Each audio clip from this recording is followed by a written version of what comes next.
Praise the Lord. I greet you very good morning in the precious name of our Lord and Savior Jesus Christ. మన ప్రభువును రక్షకుడైన యేసుక్రీస్తు నామంలో మీ అందరికీ శుభాలు తెలియచేస్తున్నాను. ఎలా ఉన్నారు? మీరంతా బాగున్నారా? ఈరోజు దేవుని వాగ్దానం ధ్యానం చేద్దాం. దేవుడైన యెహోవాను అనుసరించిన యెడల మీకు క్షేమము కలుగును. హల్లెలూయా. క్షేమము అన్న మాటకు అర్థం ఏంటంటే మంచి స్థితి, అన్నీ కలిగిన స్థితి, సమాధానకరమైన స్థితి, సంతోషకరమైన స్థితి. ఆ స్థితిని దేవుడు మనకు కలగ చేస్తారు. మనం చేయాల్సిన పని ఏంటంటే మనము దేవుణ్ణి అనుసరించాలి. దేవుడు చెప్పినట్టు మనం నడుచుకోవాలి. దేవుని మాటకి మనం లోబడాలి.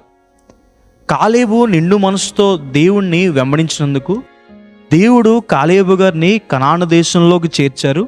అలాగే హెబ్రోన్ని స్వాస్థ్యంగా అనుగ్రహించారు. మనం దేవుణ్ణి అనుసరించినప్పుడు దేవుడు మనల్ని తన ఆశీర్వాదాలతో నింపుతారని. ఇశ్రాయేలుని పరిపాలించిన మొదటి రాజు అయిన సౌలు దేవుణ్ణి అనుసరించలేదు కాబట్టి దేవుడు సౌలు నుంచి రాజ్యాన్ని తీసేసుకున్నాడు. దేవుడు ఎప్పుడూ కూడా మనల్ని సరైన మార్గంలో, మంచి మార్గంలో నడిపిస్తారు. ఆయన మాట వినడం మన జీవితాలకి ఎంతో శ్రేష్టం. దేవుణ్ణి అనుసరించిన వారిని దేవుడు స్వస్థపరుస్తారని. హిజ్కియా గారు దేవుని అనుసరించినందుకు, దేవునికి అనుకూలంగా బ్రతికినందుకు మరణకరమైన రోగము నుండి దేవుడు హిజ్కియా గారిని స్వస్థపరిచి 15 సంవత్సరాల ఆయుష్నిచ్చారు.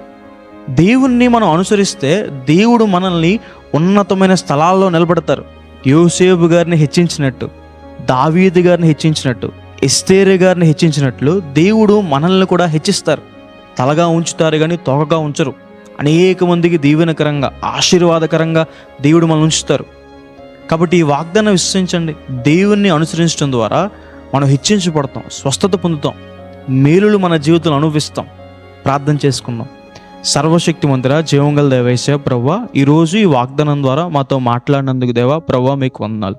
మిమ్మల్ని అనుసరించడం ద్వారా తండ్రి మాకు ఆరోగ్యమని, మేము లేవనెత్తబడతామని ప్రభువా యేసయ్య మేము ఆశీర్వదించబడతామని మాకు సెలవిచ్చినందుకు మీకు వందనాలు.